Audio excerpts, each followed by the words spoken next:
Famous Desserts View here again. So today is going to be for an interesting recipe. I'm going to be teaching how to make the legendary apple crumble squares.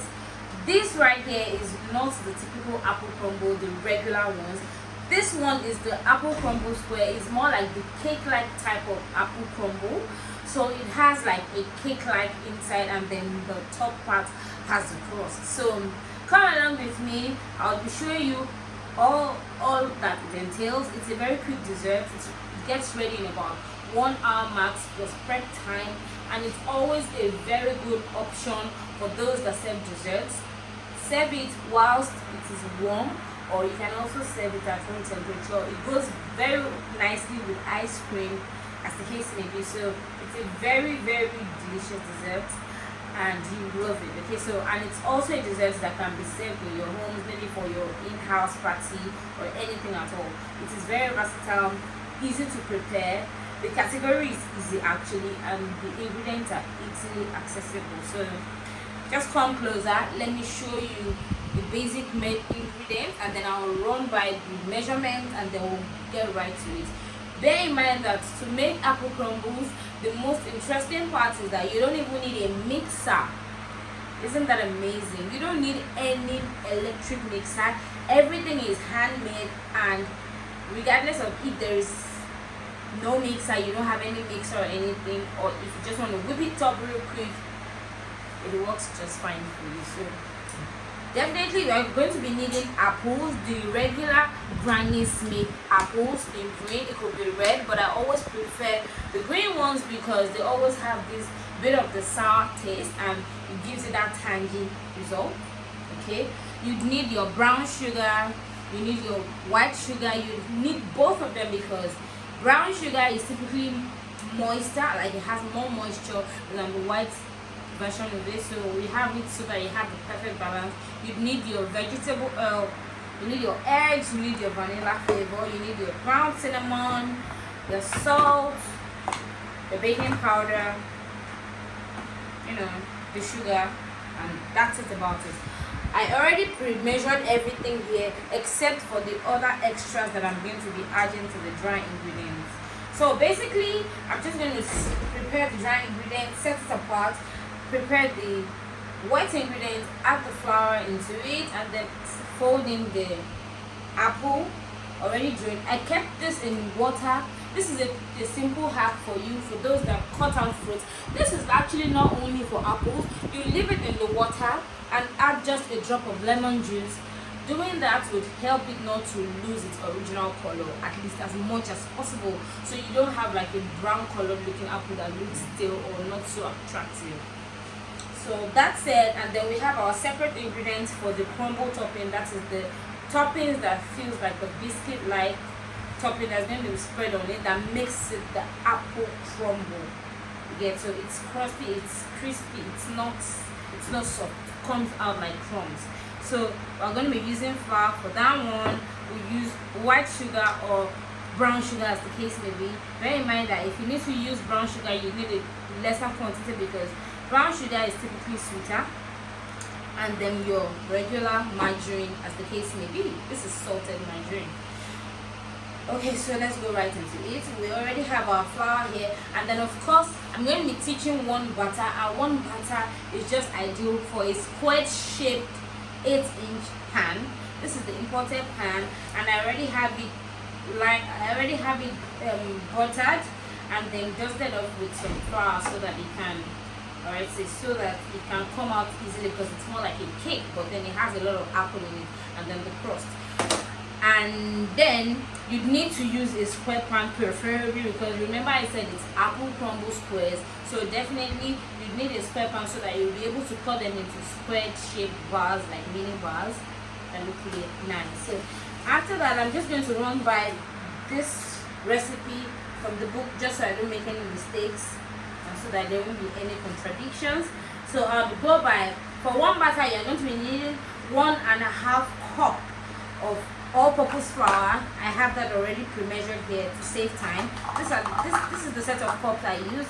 I use this, and then it comes with a set of spoons as well. So all the measurements are very accurate and already contained here. So you don't need to worry yourself. You just need to get yourself this. So you need 1 teaspoon of baking powder. We already have 1 teaspoon here. It's written here 1 TSP.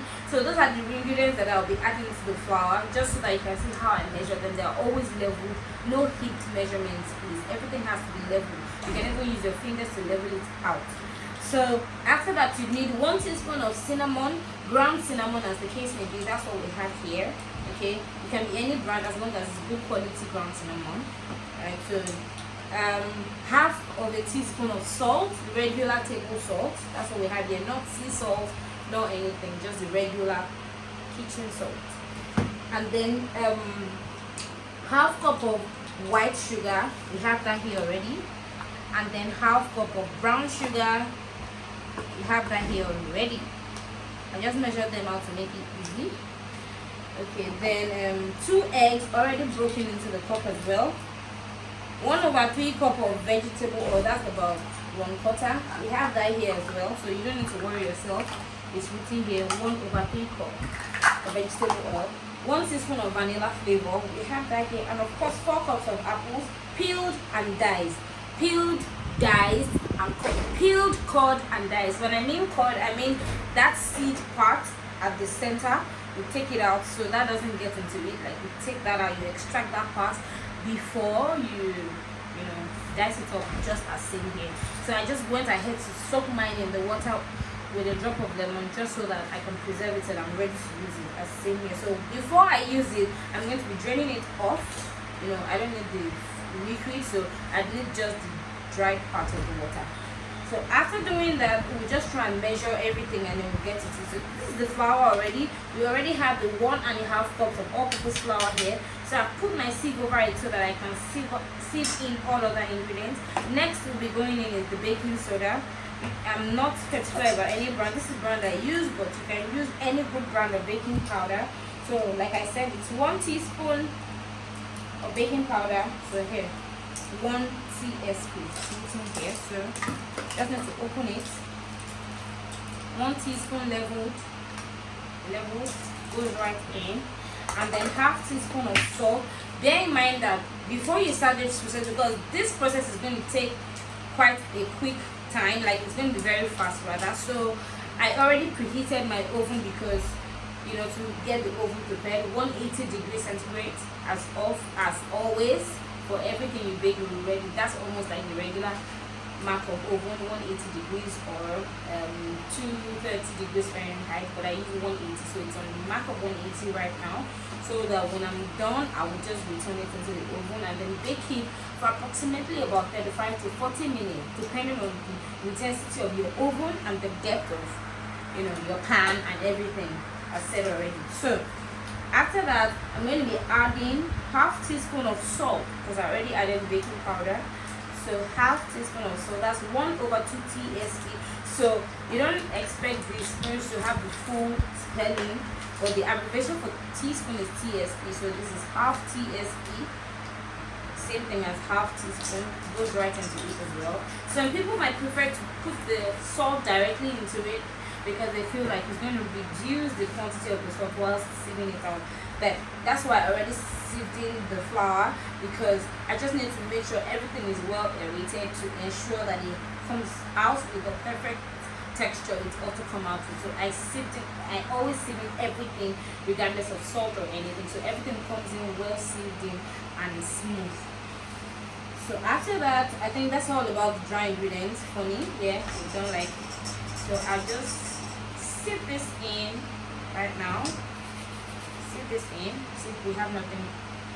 So after that, I'll just use my flexible spatula, the silicone spatula, to just fold everything in to make sure everything is well blended in, and set that apart. And then I'll get a bowl. So yes. So I've now used the bowl to mix in the wet ingredients, and then we're almost done. Okay. Yeah. So I can just use a tissue to make sure everything is dry. Always try to ensure that all your tools are dried, so so that the water won't have any reaction whatsoever. So this is my clean bowl now. It can be plastic, but this is my clean bowl. So after that, now we just it's basically like a throw it all in recipe. It doesn't have like folding or everything is just once and for all. So the both sugars are going in at the same time. That's brown sugar goes in, white sugar goes in at the same time, the eggs at the same time. Trying to see if I can extract everything. Everything goes on in at the same time. The oil as well. Let it go in. After which I put in the vanilla. Also 1 teaspoon. And see, I'm sure 1 teaspoon. Yeah, goes in. So don't feel like because it's actually a very fast or straightforward recipe, it's not amazing. It's actually very nice. You can take my word for it. Anyway, when you try it, definitely, I'm sure you give me good feedback. So let's just use a wire whisk to whisk this in, because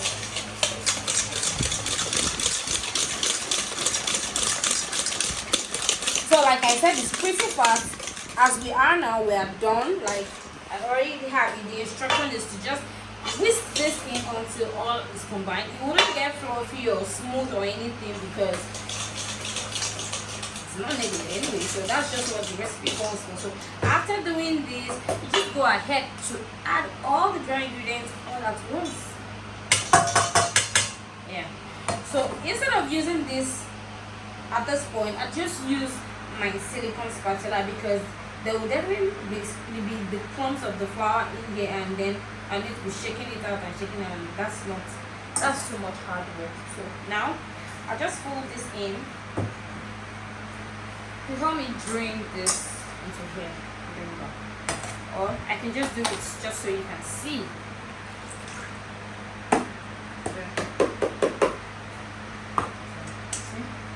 Nothing spectacular. This is the feeding. I'm going to be discarding that. I don't need it. So there are 2 ways to this. You can either work on it like this, or you can also prepare your crust before you get to this point. But I always prefer to work on it at this point. Just follow the regular pattern. So once this is in, I will just takes about 2 minutes to get the crust ready. So there is really no big deal to that. So at this point, please bring it closer. At this point, we have like a thick paste, right? So who knows what's next? What's next is now to add the chopped apples. So immediately you add the chopped apples, it's going to thin out, but definitely still going to be a thick paste because definitely it's a damp food. So whatever fluid is left in it, that's why it has to be sieved out and dried as possible. It's just going to go into it already. That's about it, and then we just fold this in. So already whilst doing it, the reason why I actually love this recipe so much is because you can actually feel like you're eating cake, but you have so much apple in it, more like you're eating apple cake. But it's not apple cake because cakes don't typically have crust on them. So that's why it's not really the apple crumble. There's an apple crumble recipe, but this is specifically called apple crumble squares. So if for instance your client requests for apple crumble, you might just suggest this to them. They would love it because you can imagine eating something that has like a crust on the surface and then has like the really soft, texture on the inside, and especially when it is really warm. And then we're done. Look at it. So now it depends on you. Some results might not look like this color wise, and that's going to be depending on the tone of your brown sugar. I always love to use light brown sugar. There are different kinds of brown sugar that will give you all the same results. So it's either you have like a darker color, but doesn't affect the quality. It just means that the intensity of the tone of your brown sugar is what is going to give you the result that you have here. I use my light, dried, like not so moist brown sugar. So you can easily use the dark brown moist one. It depends on you, subject to you, and whatever is available. But ensure to always not omit that brown sugar part because it's going to aid the moisture that's going to come out with your result. After that, I'm just going to be pouring it in. It's going to come off looking like a thick paste, but yeah, that's how it's supposed to be. It's not supposed to be running. It's supposed to have this kind of thick textured paste, so that when it comes out, by the time you know the oil and everything start reacting in the oven, it will then, you know, it will demystify it the way it can, and it's not like you're going to have any hard looking. After doing this, I already poured all of the butter into the pan. I'm just going to heat it gently just to make sure it's evenly distributed, and at this point I'm going to be adding my ground cinnamon. Remember, I told you that it's 1 teaspoon per batter. So what I'm just going to do is to get my 1 teaspoon.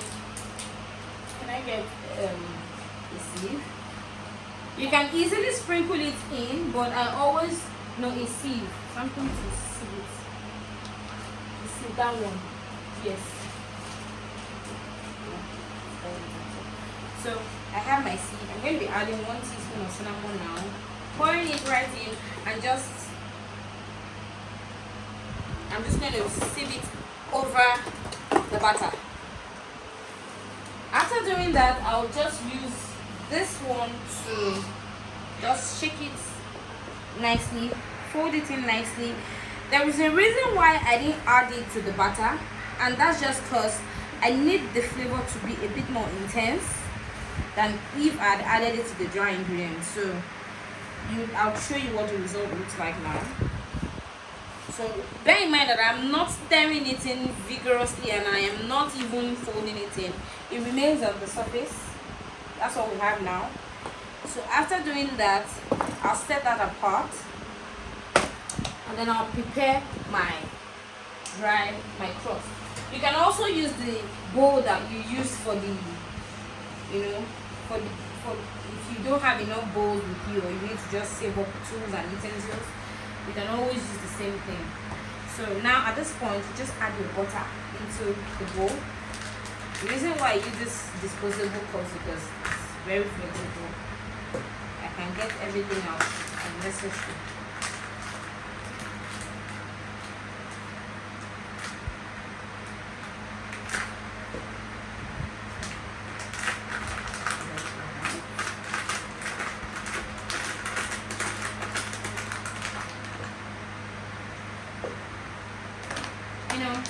Some people might ask me questions like, why did I add the ground cinnamon into the flour? I already explained that. You know, different strokes for different folks.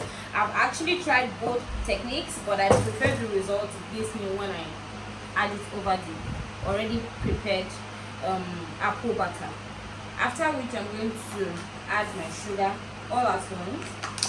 At this point, it's very important for you to have your rubber gloves on, because you're going to be kneading your hands at this point.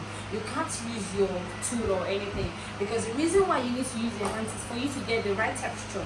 You know, your hands will be able to let you know if the mixture is moist enough or is well blended, because it's supposed to look similar to breadcrumbs consistency, texture, but I mean something a bit more softer, because it's supposed to bake up and look like a biscuit, kind of like a cookie, like a crumb, like crumbs really. So you need your hands now, and you might want to be more particular by using your silicone gloves, because you know that's next to skin, it's soft, so it's not like using fabric gloves or anything. Your silicone gloves helps you to have a texture, as a feel of whatever it is you're handling, just like you were using your bare hands, but now you're using your gloves. That way it's just really better, really. And then you don't need to have your hands all dirty and all that, because once I'm done with this, I just take off the gloves, and then I can do other things without necessarily having to be bothered about it, maybe something dirty or anything. So like I told you, it's a very fast process. The more reason why you should have preheated your oven, because we haven't even spent up to about 5 minutes here, and we're done mixing. This is what the crunch is supposed to look like. Can you bring it closer? It's supposed to look, see, it has some bigger ones and then some smaller ones. It's not totally, it's moist, so even if I hold it up together like this, it can actually form into something like a dough. But then I don't need it to be like this, so I can just break it down back into the original state. I'm just trying to let you know, I'm just trying to let you have an idea of what the crumbs should actually feel like. So at this point, I just get my butter, and then you just simply sprinkle this over. And you just do that until all sides, all the surface is entirely covered. Note that it wouldn't be entirely covered because it's supposed to like bubble out slightly whilst baking, so you don't want to cover it so much. But I mean, all necessary angles has to be covered, all the edges, all the angles, as seen as I'm doing it.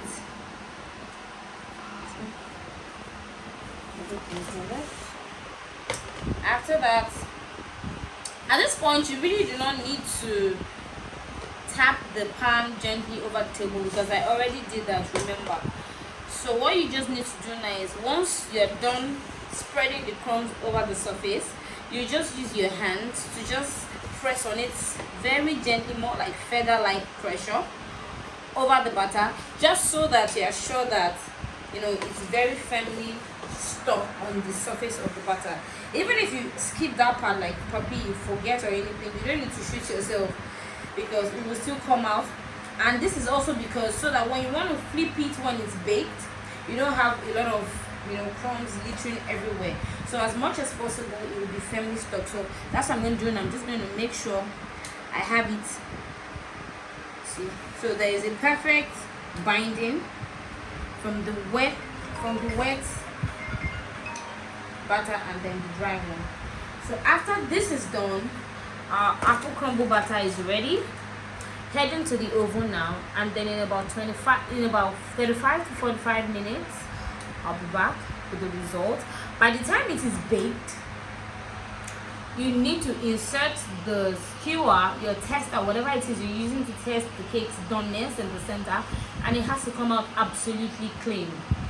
It's not going to come out moist in any pattern, it's just going to come out absolutely clean. We don't want to eat apple crumble squares that are not done in the center. So that's going to take approximately about 40 to 45 minutes, like I already said. So just hold up, guys. I'll be back when it's ready, and then we can look at the results together. Okay, so it's ready now. Our very perfect apple crumble squares is ready. Can you see what I was talking about? Like, it has a perfect crust on the surface, and then by the time I turn it now, you'd see that it has like a cake-like texture. So after flipping it, I waited for a little while, about 5 minutes, for it to get cool to touch, so that I'll be able to easily flip it. So see, that's what I was trying to explain, talking about pressing down the crumbs slightly. You can see that even as I flipped it, there isn't so much crumbs on the table. So, can you show them? So it's supposed to look very golden like this. See? Can you see the contrast? It's soft down and then it's crusty on top. So I'll go ahead to flip it here, and then I'll teach you how to cut it. So I'll flip it now, and we are ready. I personally don't like working with this side, but most of the time my staff end up eating it because they feel it is also very nice, all these sides. But it always looks a lot more appealing when you can see through the insides directly. So you get a long serrated knife like this, a professional knife that can go through any. Sure, you want to make a bigger size, 10-inch square. The angle of your knife will be a problem for you to get a perfect square. So this is going to give us approximately about 16 squares. So I'll first go ahead to trim off, the sides. Bear in mind that it's always better for you to trim this whilst it is warm, not completely cold.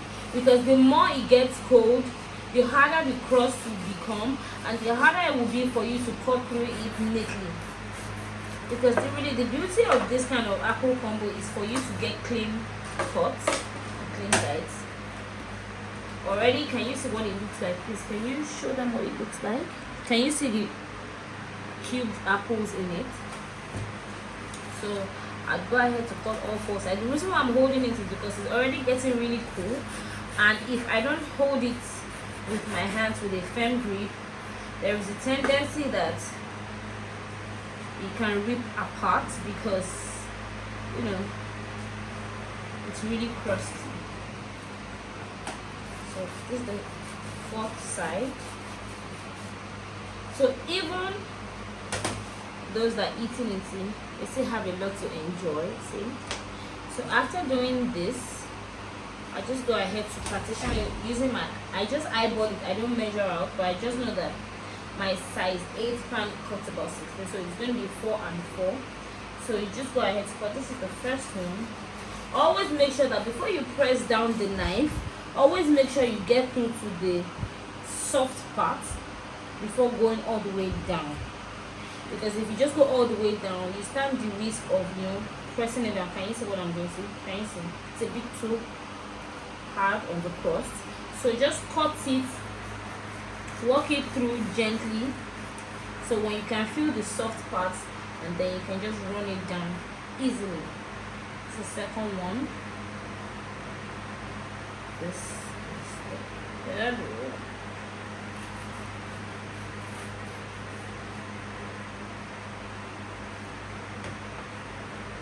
This isn't going to cut up 5 parts, just 4. So usually the end part is always just like a bonus, just for grabs. What it looks like. So after this, I'll repeat the process, but let me just do only one so that I can just end the video. Then I'll show you what it looks like in a single cut.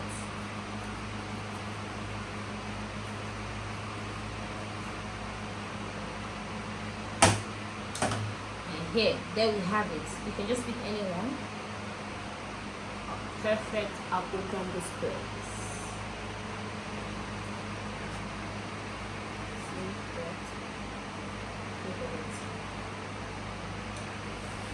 So that will be all for today. I hope it was worth your time as always.